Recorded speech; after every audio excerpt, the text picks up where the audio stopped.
आदरणीय धम्मपीठ आणि धम्मपीठाचा सन्मान करण्यासाठी, विचारांचा सन्मान करण्यासाठी धम्मपीठासमोर उपस्थित असलेले तुम्ही सगळे प्रेक्षक, जय भीम. खूप मनापासून जय भीम. पहिल्यांदा मला व्याख्यानाला पाठवलं आयोजकांनी. पहिला बॅट्समन खूप एक्सपर्ट असू शकतो एकतर, किंवा खूप कच्चा.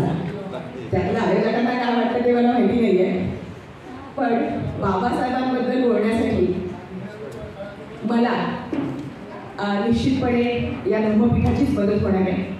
मगाशी माझा उल्लेख करताना असं झाला की मी माझी पोलीस अधिकारी आहे. असं काय घडलं असेल की मी पोलीस दलातली नोकरी सोडली आणि थेट शिक्षण क्षेत्रात प्रवेश केला. तर आधी थोडी पार्श्वभूमी सांगते म्हणजे माझ्या विषयाकडे मला वळता येईल. पुण्यामध्ये 1995 साली मी आधी शिक्षण क्षेत्रातच होते. म्हणजे पुण्यामध्ये मी शिक्षण पदविका घेतल्यानंतर पुण्यातल्या अनेक मनपाच्या शाळांमध्ये प्रत्यक्ष जाऊन शिकवलेलं आहे. मुलं शिकायच्या ऐवजी शिकवणाऱ्यांकडे विमानं कशी भिरकावतात याचा अनुभव घेतलेला आहे. शिक्षणामध्ये गोडी नसली की समाज घडत नाही. समाज विखरतो, समाज विस्कळीत होतो, लोकशाही सुद्धा गांगरून जाते, ती सुद्धा गडबडते, तिला पण कळत नाही. आणि कळतच नाही की संसदेत रक्षक बसले की आणि कोणी. हे सगळं शिक्षणामुळे होतं. हे सगळं अनुभवलं. काही वर्ष त्या क्षेत्रात काम केलं, मग परीक्षा दिल्या, पास झाले, पहिली आली महाराष्ट्रात. म्हणून क्षेत्र सोडून म्हटलं जरा बघूया, कारण डॉक्टर बाबासाहेब आंबेडकर तोपर्यंत व्यवस्थित वाचता आले होते. म्हणजे शिक्षण क्षेत्रात बोलती आहे तर डॉक्टर बाबासाहेब जर शिक्षण क्षेत्रातले वाचता आले तर आपण का शिकतो या प्रश्नाचं उत्तर वाचणारा शोधल्याशिवाय राहत नाही.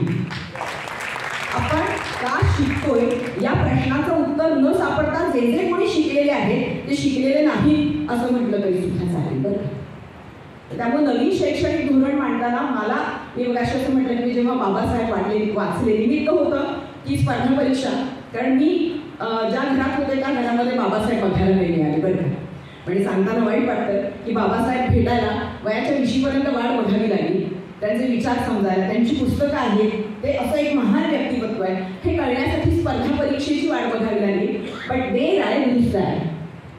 उशिरा का होईना तो जो प्रकाश आहे तो प्रकाश जगण्यामध्ये आला. आणि आता मी अगदी खात्रीनं असं सांगू शकते की आत्ताची युवा पिढी ज्यांचं वय साधारणतः टीनेजिंगपासून आपण सुरू करूया, त्यातल्या कुणीही, मग त्याची जात कोणतीही असू दे, धर्म कोणताही असू दे, पंथ कोणताही असू दे, इतकंच काय राष्ट्रीयत्व कोणतंही असू दे, त्यातल्या कुणीही जर बाबासाहेब व्यवस्थित वाचले, कुठल्याही आपल्या स्वतःच्या जात, धर्म, पंथ, राष्ट्र याच्या लेपाशिवाय, याच्या कोणत्याही जाड लेपाशिवाय, कातडीशिवाय जर बाबासाहेब वाचले तर मी लिहून द्यायला तयार आहे की कमीत कमी 3 वर्ष जर असे बाबासाहेब समजून घेण्याचा त्या विद्यार्थ्यानं प्रयत्न केला तर तोच ह्या देशाचा सच्चा देशभक्त नागरिक गॅरंटेड होऊ शकतो.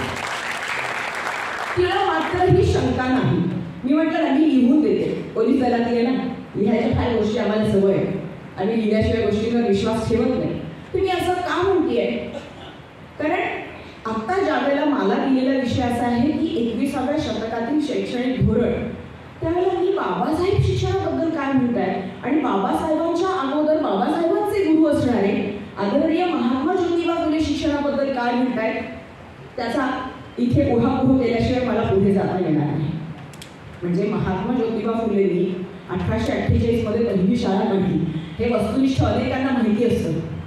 पण ती पहिली शाळा काढल्यानंतर हे शिक्षण मी का देतोय ही भूमिका जेव्हा ते सांगत होते तेव्हा ती भूमिका होती माझ्यासमोर बसलेला विद्यार्थी स्वतःची जात विसरून माणूस म्हणून स्वतःला समजून घेऊ शकला पाहिजे. तो स्वावलंबी झाला पाहिजे, स्वाभिमानी झाला पाहिजे. काय आश्चर्याची बाब आहे बघा ही. 1848ला महात्मा ज्योतिबा फुले शिक्षणाने समाज बदलणारे हे लक्षात घेऊन शिक्षणासाठी अहोरात्र मेहनत आपल्या पत्नीसह करायला सुरुवात करतायत. आणि त्यांनाच आपले गुरु मानणारे डॉक्टर बाबासाहेब आंबेडकर सुद्धा असं म्हणतायत की आधी शिका म्हणजे तुम्हाला संघटित होता येईल आणि संघटित झाला तर संघर्ष करता येईल. आधी शिका. बघा आपण म्हणजे खूप वाईट वाटतं मला या गोष्टीचं, कारण आता मी म्हटलं ना 1995 साली मी शिक्षण क्षेत्रामध्ये प्रवेश केलेला आहे. पोलीस दलात जरी मी होते तरी माझा खूप प्रयत्न हाच राहिला की तरुण मुलांना शिकवता यायला पाहिजे, कारण आमचे ट्रेनिंग सेंटर्स असतात ना, तर मी शिक्षणाशी कनेक्टेड होते की मला बघायचं होतं की आजची पिढी काय विचार करते, त्यांना काय वाटतं, त्यांना काय हवंय, त्यांचे प्रश्न काय, त्यांच्या आकांक्षा काय, शिक्षणातून नेमकं त्यांना कोणतं सोल्युशन हवंय. कारण आपण पण कधीतरी त्या वयातून गेलेले असतो ना. प्रत्येकाला उत्तर तो काळ देतो हे जरी म्हटलं तरी काळ जर भरकटलेला असला तर कुणीतरी तर उठून सोल्युशन्स काढावीच लागतात ना. तर ह्या दोन महामानवांनी ती सोल्युशन्स काढलेली आहेत, पण दरम्यानच्या काळामध्ये ती ठरवून झाकली गेली. तर मग आपल्या सगळ्यांना थोडं धाडस करून पुन्हा एकदा झाकलेलं उघडून बघावंच लागेल आणि त्याचं देश समाजाला परत दाखवावंच लागेल. त्यातला एक प्रयत्न म्हणजे आजची व्याख्यानमाला. तर बाबासाहेब आंबेडकर सुद्धा तेच म्हणतात की स्वावलंबी व्हा, शिका, संघटित व्हा. तर संघटित हे बघा आजचा विषय, आता सर जो बोलणार आहे विषय, तर त्या विषयाशीच या विषयाच्या पाकळ्या फुलताय तुमच्या लक्षात येईल. कारण आपण राज्यघटना ज्या वेळेला वाचतो त्यावेळेला आपल्या असं लक्षात येतं की पुन्हा माणसाला राज्यघटनेची प्रास्ताविका कळते. म्हणजे मी एक सर्वे केला होता, मागे आहे माझ्याकडे त्याचे सगळे डाटा. मी इंजिनिअरिंग कॉलेजला गेस्ट लेक्चरर म्हणून जाते, अनेक ठिकाणी जाते, पोलिसांकडे जाते, पुण्यामध्ये अनेक ठिकाणी जाते. माझ्या असं लक्षात येतं की आपण भारतीय नागरिक म्हणून जी राज्यघटना ज्या पद्धतीनं शिकायला पाहिजे, शिक्षणाचा भाग ती असली पाहिजे, तशी ती नाही आहे बरं का. म्हणजे आम्ही भारताचे लोक असं उद्देशपत्रिकेमध्ये जे लिहिलेलं आहे ते कुणाला समजेल माहिती आहे? फक्त सुशिक्षित माणसाला. ते साक्षर माणसाला कळणं जर कठीण आहे. आता हा भेद डॉक्टर बाबासाहेब आंबेडकरांनी सुद्धा केलेला आहे की जो शिकलाय पण ज्याला देशासाठी काही करता येत नाही तो काय शिकला. म्हणजे त्यांच्या एज्युकेशनची डेफिनेशनच अशी आहे बरं का, की का शिकायचं, स्वावलंबी व्हायचं, स्वतःला खंबीर करायचं. कशासाठी खंबीर करायचं, तर मला माझ्यातली नीतिमत्ता शोधता आली पाहिजे. बाबासाहेब आज वैश्विक आहेत, त्याचं एकमेव कारण मला ह्यातच सापडतं की बाबासाहेब नीतिमत्तेशी कधीही तडजोड करू शकले नाही, केली नाही आणि करू नका असं त्यांनी सतत आपल्यासमोर बसलेल्या प्रत्येकाला सांगितलं. आणि ही फार मोठी गोष्ट आहे. म्हणजे मला आता इथे तरुण मुलं बसलेली आहेत, मला वाईट वाटतं ह्या गोष्टीचं की त्यांच्यासाठी मोह इतके आहेत ना बाहेर आणि ब्रेन वॉश इतक्या झटकन होत आहे ना, कोणीतरी इतकं इमोशनल पटकन त्यांना करतंय. आणि मग प्रश्न असा पडतो की अरे 15, 16, 18 वर्ष शिकलेला हा मुलगा त्याला स्वतःचे विचार कसे नाही, हा कोणाच्या तरी विचाराने प्रभावित कसा होतोय, कोणीतरी याला इमोशनली ब्लॅकमेल करतोय आणि इमोशनली ब्लॅकमेल होतोय. आणि इमोशनली ब्लॅकमेल होऊनच एक मूल्य इतकी महान गोष्ट असताना ते मग कुणालाही घेऊन मोकळा होतोय. हे सगळं जरा गंभीर वाटतंय. म्हणून मी त्यांना विनंती करताना असं म्हटलं होतं की मला शिक्षणाविषयी दिला तर बरं नाही, कारण तो जरा जिव्हाळ्याचा आहे. तुम्ही परत माझ्या मुद्द्याकडे येते की राज्यघटना त्यातली उद्देशपत्रिकेमधलं पहिलं वाक्य आम्ही भारताचे लोक. काय गडबड झाली आहे भारताच्या लोकांची? गडबड अशी झाली की आम्ही शिक्षण पोट भरण्यासाठी असतं फक्त असा शिक्षणाचा संकुचित अर्थ करून घेतला.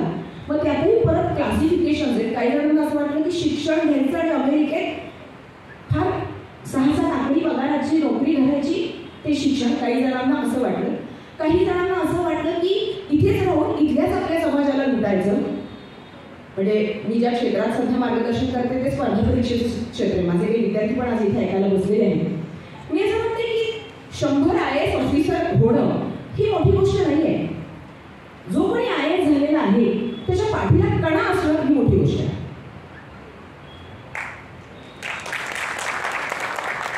कारण ना समाजाला ना पाठीचा कणा विकलेल्या माणसांमुळे ताप उभं नाही राहत आहे.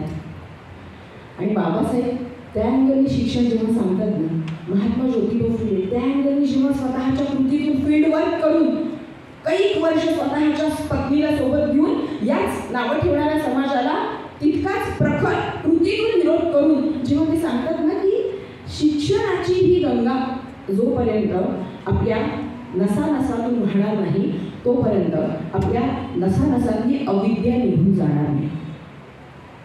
महात्मा ज्योतिबा फुले म्हणतात असं, विद्येने मती गेली हो. कोणती विद्या? बघा ना, तो जो गोंधळ उडालाय समाजाचा की पुस्तकी शिक्षण म्हणजे शिक्षण. मला खरं सांगा, आपल्यापैकी ज्यांनी बाबासाहेबांचं चरित्र अनेकविध प्रकारे वाचलं असेल त्या माणसाचं शिक्षण फक्त पुस्तकी होतं का? लंडनमध्ये ज्या वेळेला परिस्थिती कठीण होती. सयाजी महाराजांनी दिलेल्या शिष्यवृत्तीमध्ये घर पण चालवायचं होतं. त्यावेळेला बाबाचे 2 तुकडे खाऊन 22 तास अभ्यास करण्याची जी वृत्ती होती ती स्वतःच्या आतमधली अविद्या सापडल्यामुळेच असेल की नाही. विद्येविना मती गेली आपण जे म्हणतो ना, कुठली विद्या.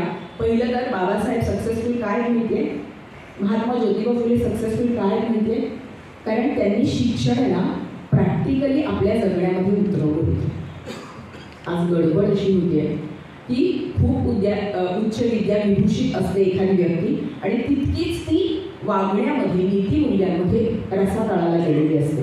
ही अशी व्यक्ती ही समाजासाठी मोठा अडथळा असू शकते. ही बाब ज्यावेळेला वी द पीपलच्या लोकात निर्माण होईल आणि राजकारणाबद्दल आज जेवढी माणसं हिरिरीनं बोलतात त्याहून जास्त वेळ ज्यावेळेला शिक्षणाबद्दल बोलायला लागतील की आपली व्यवस्था अशी बदलली पाहिजे, आपल्या मुलांना असं शिक्षण मिळालं पाहिजे, अशा शाळा झाल्या पाहिजे, शाळा सम्राटांच्या नको, शाळा अशा माध्यमांच्या आणि अशा पद्धतीनं वाटते त्या प्रकारचे शिक्षण ठेवणाऱ्या नको, हे सगळं ज्यावेळेला सर्वसामान्य माणूस आपल्या चिंतनामध्ये आणायला लागेल त्यावेळेला डॉक्टर बाबासाहेब आंबेडकरांना शिक्षणाबद्दल काय म्हणायचं होतं ते आपल्याला प्रत्यक्षात आणता येईल. महात्मा ज्योतिबा फुलेंना शिक्षणाबद्दल काय म्हणायचं होतं ते प्रत्यक्षात आणता येईल. तर त्या दोघांची पार्श्वभूमी असं सांगितलेली आहे. विद्येविना मती गेली असं ज्यावेळेला ते म्हणतात त्यावेळेला मती गेली म्हणजे काय चूक आणि काय बरोबर हेच कळत नाही.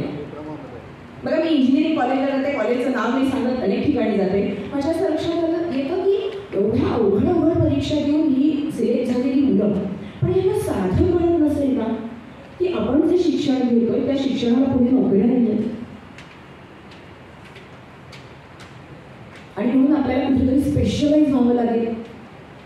आपल्याला LNCचं कर्मचारी व्हायचं नाहीये, मल्टीनॅशनल कंपन्यांचं आपल्याला कर्मचारी व्हायचं नाहीये.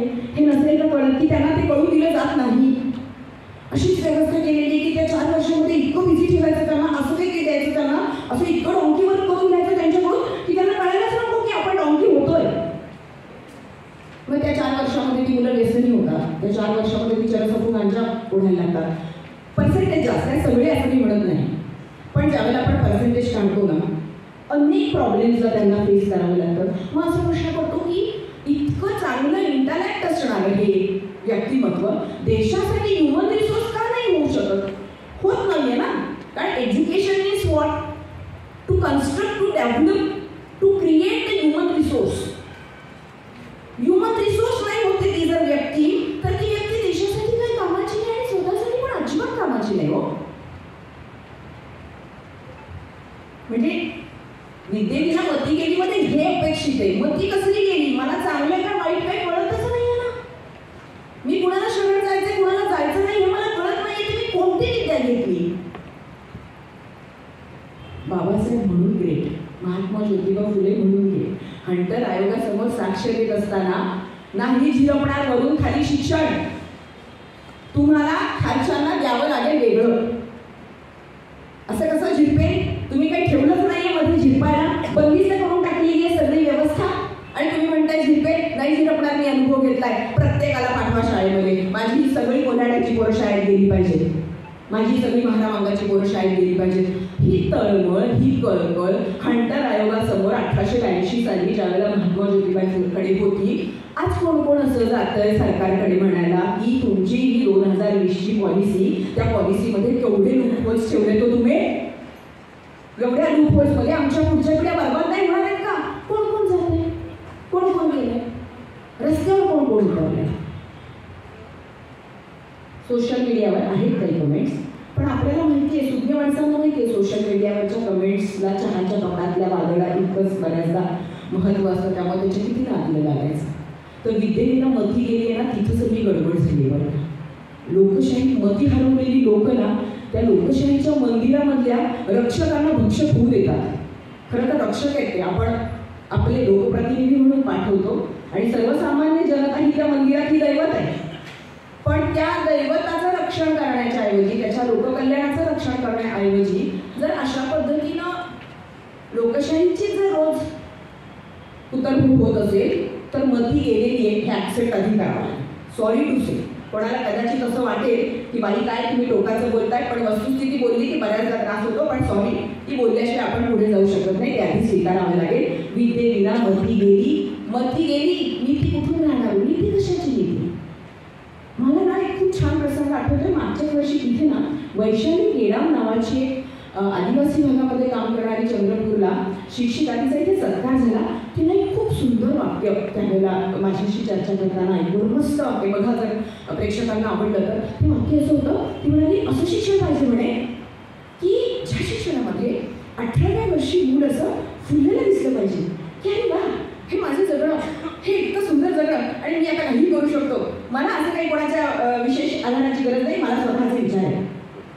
काय सुंदर ही डेफिनेशन शिक्षणाची. 18व्या वर्षी, आणि ती शिक्षिका आदिवासी पाड्यावर काम करते बरं. आता तिची शिक्षण घेण्याची पद्धत चांगली म्हणजे कळेल की त्या नवीन शैक्षणिक पॉलिसीमध्ये लूपहोल्स कुठे राहिलेले आहेत ते कनेक्ट करते मी नंतर. ती असं म्हणते की जेव्हा शिक्षक फक्त 7 ते 12 किंवा 10 ते 5 या वेळातच मुलांशी कनेक्ट राहतो तेव्हा तो शिक्षक असत नाही. मला खूप अपील होते, कारण माझी ती पुढे माझ्या घरामध्ये विद्यार्थी सतत वावरत असतात टीचरपर्यंत, त्यांना तो पूर्ण अधिकार असतो आणि अण्णावच कोणाची विचारत नाही तर जातीपातीचा प्रश्नच नाही आहे. पण मलाही असं पर्सनली वाटतं की ज्या वेळेला शिक्षक मुलांना आपल्या जगण्यातल्या वैयक्तिक बाबी बघू देण्याचं स्वातंत्र्य देतो, त्यावेळेला तो शिक्षक जे महात्मा ज्योतिबा फुलेंनी केलेलं होतं, जे डॉक्टर बाबासाहेब आंबेडकर सुद्धा करत होते, त्यांची पत्नी विद्यार्थ्यांना जेवू घालत होती, अनेक ठिकाणी उल्लेख आहे तसा. तर वैयक्तिक जीवनामध्ये आपली मुलं आली तर मुलांना आपल्यातल्या कॉन्ट्राडिक्शन सुद्धा बघता येतात आणि ती मुलं आपल्यासाठी आपले गुरुजन होतात आणि त्यामुळं ते जर पॉलिसीमध्ये यांनी आणून पाहिलं असतं तर मजा आली असती. नवीन शैक्षणिक धोरण ज्या वेळेला आपण बोलायला लागतो त्यावेळेला या मतीचा आणि गतीचा विषय मला पूर्ण करून आणि मला त्याच्याकडे वळते. विद्येविना मती गेलेली आहे, मतीविना नीती गेलेली आहे. नीती कशाची गेलेली आहे? पंचशीलाची नीती गेलेली आहे. दुर्दैव आहे, जर आपण आमचे राजकारणी किती खोटं बोलतात याचा जर एक ॲव्हरेज काढलं तर खोटं बोलणं या वाक्प्रचाराला सुद्धा लाज वाटेल. एवढं ते अवाढव्य गडबड आहे, खूप गडबड आहे. तर ती काय आहे तर ते नाही कळत आहे ना की नीती. मी म्हटलं ना, बाबासाहेब आज आंतरराष्ट्रीय स्तरावर 152 देशांमध्ये परवा त्यांची जयंती साजरी झाली. आंतरराष्ट्रीय कितीतरी विद्यार्थी त्यांच्यावर PhD करतायत. हे कशासाठी आहे? नीतिमत्तापूर्ण, कुठेही कॉम्प्रोमाइज नाही. म्हणजे ज्या वेळेला ते LBचं शिक्षण घेत होते त्यावेळेला त्यांना ऑफर अशी होती की जा विधिमंडळामध्ये तुला आमदार करतो, ते म्हणाले नाही, तडजोड नाही, अशी तर मुळीच नाही. शिक्षणाची तुलना करता आमदारकी असं तर मुळीच नाही. अशा किती गोष्टी आहेत. तर नीतिमत्तेची एवढी उदाहरणं त्यांच्या जगण्यामध्ये ठासून भरलेली आहे. म्हणून मी मगाशी म्हटलं की तरुण मुलांनी जर हे समजून घेतलं तर त्यांना बाबासाहेबांच्या जोरावर पुढची 50 वर्ष छान स्वतःचं जगणं साध्य करता येईल. आणि म्हणून ती नीती जी आहे ती नीती आपल्याला शिक्षण व्यवस्थेतून पुढे काढावी लागणार आहे. कारण जर नीती गेली ना तर वित्त, बापडे महात्मा ज्योतिबा फुले म्हणतात की वित्त जातं. ते वित्त कोणतं आहे? ते वित्त काही हे वित्त नाही आहे. मला जे वित्त वाटतं ना महात्मा ज्योतिबा फुले जे म्हणतायत ते वित्त काही नुसतं असं वित्त नाही आहे. ते वित्त आहे माझी स्वतःची इच्छाशक्ती, की मला आधी देशाचं नागरिक व्हायचं, हे वित्त आहे. मला देशासाठी खरोखरी काही वेळ द्यायचा, हे वित्त आहे. मला प्रामाणिकपणे समाजासाठी काम करायचं, हे वित्त आहे. मला समाजातल्या ज्यांना माझी गरज आहे त्यांच्यापर्यंत पोहोचायचं, हे वित्त आहे. तर हे वित्त गेलं आणि मी आता थोडा वेगळा अँगल सांगते, कदाचित तुम्हाला तो अपील होईल पण होणार नाही असं पण असू शकेल. आणि त्यामुळे शूद्र खचले. आता इथे शूद्र कोणते खचलेत म्हणजे मला जी आज परिस्थिती दिसते ते मी नेहमी माझ्या विद्यार्थ्यांना सांगते की आजची परिस्थिती संक्रमण काळ असा आहे. खडखड खूप ऐकू येते, एक रेल्वे दुसऱ्या पटरीवर जात असताना जशी ऐकू येते तशी. पण जर तरुण पिढीनं आणि आपण ज्यांना प्रोत्साहित करतोय त्या आपल्या पिढीनं जर यांना टिकवून ठेवलं तर ज्यांचे इंटेन्शन आणि ऍक्शन दोन्ही खराब आहेत ना आज, त्यांना घाबरण्याची गरज नाही. ज्यांचे इंटेन्शन आणि ऍक्शन दोन्ही खराब आहेत त्यांना घाबरण्याची गरज नाही. आणि मला असं वाटतंय तरुण पिढीला शिक्षणातून हे समजलं की माझं इंटेन्शन मला चेक करायचं ऑल द टाईम. मी सजग असलं पाहिजे, मी काय करतोय, मी काय करते, मी काय शिकते, कशासाठी शिकते, कुणासाठी शिकते आणि मी जी कृती करणार आहे त्याच्या बाबतीत सजग असलं पाहिजे, तर जमेल. आता आपण नवीन शैक्षणिक धोरणाकडे वळूयात. मला माहिती आहे 500 बोलणार आहे, मी माझा वेळ ठरवलेला आहे माझ्या मोबाईलमध्ये, तेवढ्या वेळेला मी बरोबर थांबणार आहे. आपण जी नवीन एज्युकेशन पॉलिसी म्हणतोय 21व्या शतकातली, पहिल्यांदा खेद वाटतो की 1986 नंतर थेट 2019, दिस इज नॉट गुड. 5 वर्षात जनरेशन मागे पडते सध्या. आणि तरी 86 नंतर आपण थेट 2019ला पॉलिसी आणली. 2014ला आली असती तर आणि मजा आली असती, पण ती आली नाही तेव्हा. कारण बराच विचार केला गेला की काय काय चांगलं काढलं तर पुढचे 25-30 वर्ष टिकता येईल. काय काय चांगलं खरडून ओरबाडून काढलं तर त्याचा बहुतेक अभ्यास तो चालला होता. नॅशनल एज्युकेशन पॉलिसी हे कस्तुरीरंगन यांच्या नेतृत्वाखाली झालेली आहे. खूप छान गोड गोंडस चित्र दाखवलेलं आहे त्याच्यामध्ये. खरं तर शिक्षण हा विषय संघसूचितला पण आहे, राज्यसूचितला पण आहे, समवर्ती सूचीतला पण आहे. 63 पासून जवळजवळ 67 तो विषय कव्हर करतो. राज्यसूचीमध्ये तो विषय 25वी सूची कव्हर करतो. आणि राज्यसूची, संघसूची, समवर्ती सूची या तिन्हीमध्ये असणारा हा विषय. पण 6 ते 14 वयोगटाला शिक्षणाचा हक्क देण्यासाठी आपल्याला 21व्या शतकाची वाट बघावी लागली. 86 घटना दुरुस्ती 2002. त्यावेळेला आपण भारतीय राज्यघटनेतल्या मार्गदर्शक तत्वामध्ये कलम 45 मध्ये असं सांगितलं की पालक हो मुलांना शाळेत घेऊन बसवा. आता हे शैक्षणिक धोरण त्यांनी डिक्लेअर केलेलं आहे. महाराष्ट्रात काय स्थिती आहे तुम्हाला माहिती आहे. या धोरणाचं उद्दिष्ट जे आहे ते फारच भारी आहे बरं का. नवीन शैक्षणिक धोरणाचं उद्दिष्ट असं आहे की आपण मुलांना एज्युकेट करूया. हां, ते तर ओके, कारण आपल्याला सगळ्यांना एज्युकेट व्हायचं म्हणून तर आपण शाळेमध्ये जातो. पण तिसरा जो शब्द आहे तो शब्द आहे आपण एनलायटन करूयात. म्हणजे या एनलायटन करण्यासाठी गीतेचे श्लोक कसे कामात येणार आहेत आणि देवादिकांच्या आरत्या कशा कामात येणार आहेत ते मला माहीत नाही. म्हणजे कदाचित माझी बुद्धी खूप संकुचित असेल, पण काहीतरी पाठ केल्यानंतर आपण एनलायटन होणार आहोत हा जर समज शैक्षणिक धोरणामध्ये गृहीत धरलेला असेल तर आपण खूप मोठी चूक करत आहोत. कारण या पूर्वीच्या कित्येक पिढ्यांनी कित्येक पाठ केलेला आहे. तरी मला सांगताना वाईट वाटतं की आपल्या देशामध्ये भ्रष्टाचार सर्वोच्च आहे. भूक निर्देशांकामध्ये आपण कुठल्या कुठे फेकले गेलेलो. आनंदी देशाच्या यादीमध्ये आपण 100च्या आत पण दिसत नाही. अशा सगळ्या निगेटिव्हिटीज आपण बऱ्याच गोष्टी पाठ करून शिक्षण घेतल्यानंतर जर हे दिसतंय वास्तव, किंवा आज आपण भावनेच्या आहारी जाऊन मतदान अनेक जण करताना दिसतात, तरुण मुलं स्पेशली, तर हे सगळं जर कुठल्या तरी शैक्षणिक धोरणाचा परिपाक आहे तर आता नवीन शैक्षणिक धोरणाने या सगळ्याला फाटा देणं अपेक्षित होतं. जर खरोखरी आपल्याला काही बदल करायचा होता तो, पण हे बघा, बदल करण्याचा जर आवाज आणायचा असेल तर आपण म्हणजे एखादं असतं ना की आवडतं पण इतकं परफेक्ट आणतं की कळतच नाही खरं काय खोटं काय. तर तशी गडबड ह्या नवीन शैक्षणिक धोरणाची झालेली आहे. लिबरल असं दाखवता येते त्याच्यामध्ये जे त्यांनी मुद्दे कव्हर केलेले तर ते असं म्हणतात आणि खूप कॉन्ट्राडिक्टरी पण आहे.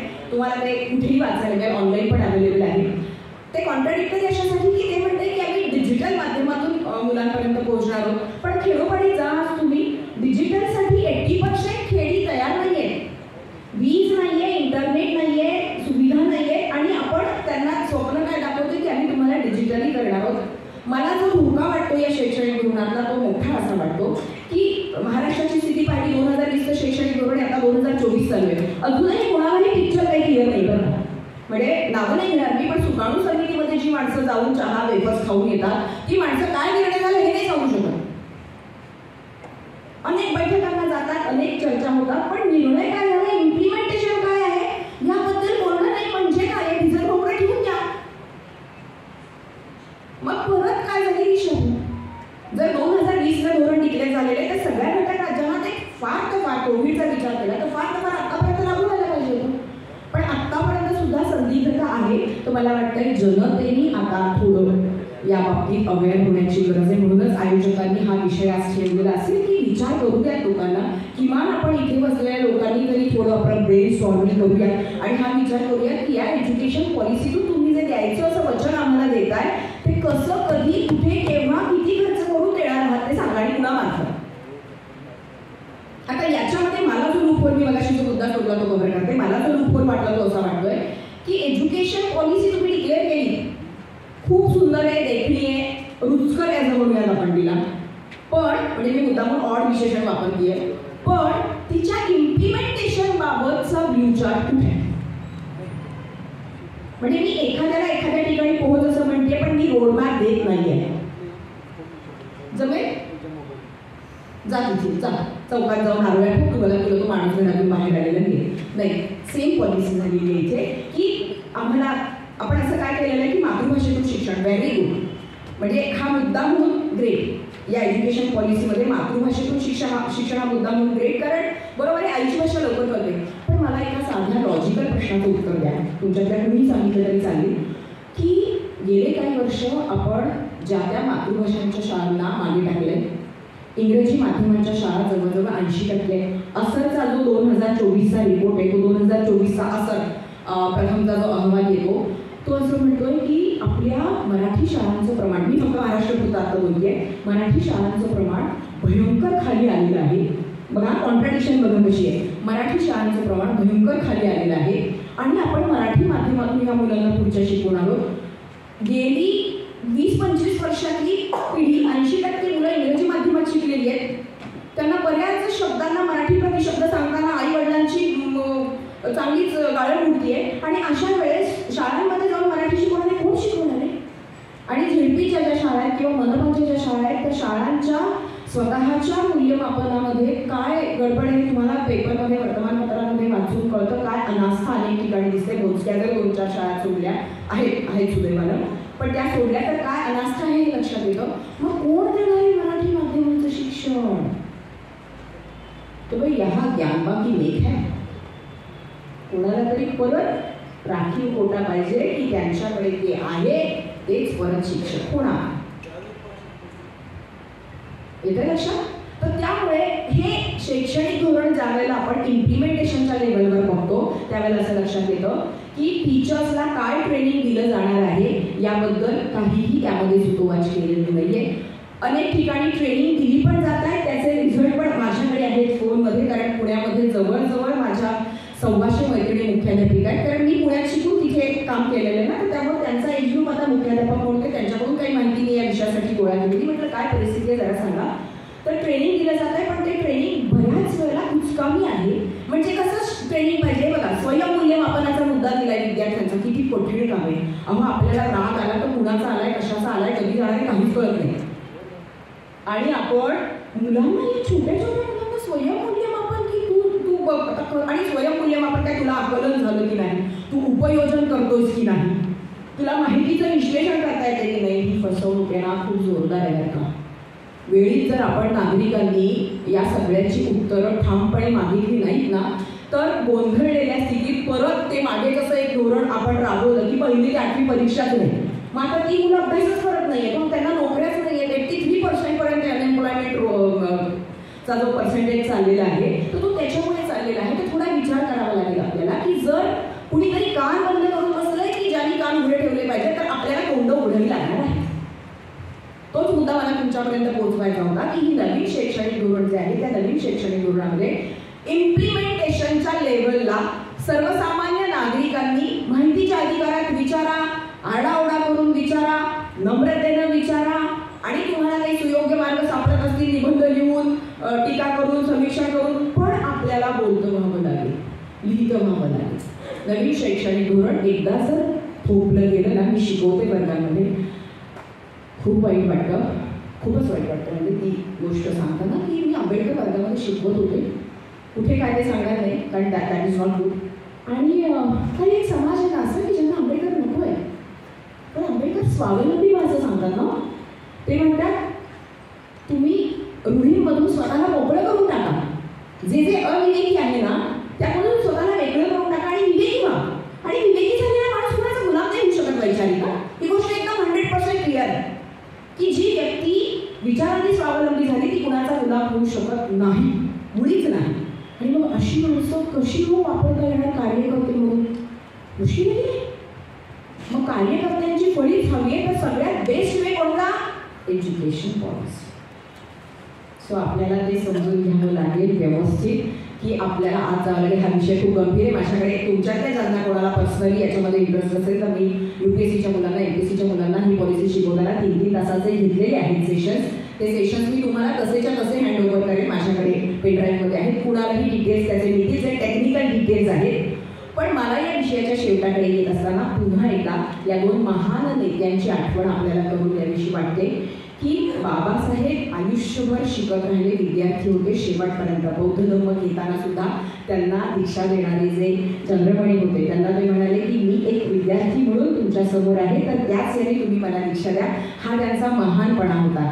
आणि तोच ते आमच्यामध्ये घालून पुढे गेलेले आहेत. आम्ही पण विद्यार्थी म्हणूनच आणि एज्युकेशनचा जो आपण मुद्दा म्हणतो तर बी केअरफुल की जर भारत लोकशाही टिकू शकेल तर ती शिक्षणानंच टिकू शकेल आणि जर जाईल लोकशाही आपली तर ती पण शिक्षणाच्या बाबतीत आपण फक्त पोट भरू किंवा डिग्र्या मिळवू किंवा विदेशात जाणं किंवा मिरवण्यापुरतं असं जर शिक्षणाकडे संकुचित दृष्टीनं पाहिलं तर आपलं मूल स्वतंत्र बुद्धीचं तयार होणार नाही. आपलं मूल नाही झालं तर समाज होणार नाही. म्हणजे मी जेव्हा जर तुम्हाला सांगते मराठी भाषा आणि मातृभाषा तेव्हा मी माझी दोन्ही मुलं मराठी माध्यमात घातली होती. ते धाडस केले आणि मी स्वतः मराठी माध्यमाच्या एका शाळेमध्ये गेली काही वर्ष जाती नियमितपणे. तर हे कशासाठी तर लोकांसारखे ब्रह्मज्ञांनी समाज नाही बदलत. बाबासाहेब आज सुद्धा नसा का भिंतात कारण स्वतः जगले म्हणून. महात्मा ज्योतिबा फुले वाचताना आजही डोळ्यातून पाणी का येतं अनेकांच्या कारण ते स्वतः जगले म्हणून. तर ही महान माणसं आपण फार त्या मनाने काय म्हणूयात की आपल्याकडे खूप पुंजी आहे, खूप आपल्याकडे फिक्स डिपॉझिट आहे यांच्या सगळ्यांच्या विचाराचं. फक्त एक अडचण आहे, अजून खूप वाचन करावं लागेल आणि बऱ्याच गोष्टी ज्या ज्या वेळेला प्रॅक्टिकलमध्ये आणण्याची संधी मिळेल तेव्हा आणाव्या लागतील. आहे सध्या बाहेर नकारात्मक खूप वातावरण, पण मला जे शिक्षण कळले माझ्यापुरतं पुणे विद्यापीठाची सुवर्णपदक विजेते मी झाले होते आणि त्याच्यानंतर बाबासाहेब वाचल्यावर मला कळलं की मगाशी सरांना म्हटलं काही नाही हो शिक्षण बाबासाहेब वाचले की कळतं शिक्षण काय असतं. तर ते मिळाल्यानंतर मी स्वतःला असा प्रश्न विचारला होता बाबासाहेब वाचल्यावर की म्हटलं माझ्याकडे ती नीतिमत्ता आहे का आणि उत्तर मिळालं की नाही. आणि मग तेव्हा शोध सुरू झाला की मग त्या नीतिमत्तेला गाठायला कुणाचा हात धरला पाहिजे म्हणून या दोघं जणांचा हात धरलाय. आज सक्सेसफुल आहे त्या बाबतीत आणि छान वाटतंय की हा हात खूप खंबीर आहे आणि हा हात खूप पॉझिटिव्ह एनर्जी देणारा आहे, खूप प्रेरणा देणार आहे. त्यामुळे तुम्हा सगळ्यांना तीच विनम्र विनंती आहे की तुम्ही पण हात धरा आणि चालायला लागा. लोकशाही टिकवायची असेल तर आपल्याला याच्याशिवाय दुसरा कोणताही पर्याय नाही. आयोजकांनी बोलवलं त्यामुळे आयोजकांचे मनापासून आभार आणि तुम्ही खरंच वेळेची वाट बघत इथे बसलात. एक्स्ट्रीमली सॉरी पुन्हा एकदा काही अडचण होती म्हणूनच नाही तर तुमचे पण मनापासून आभार. शांत चित्तानं ऐकून घेतले म्हणून धन्यवाद. जय भीम, जय लोकशाही, जय संविधान.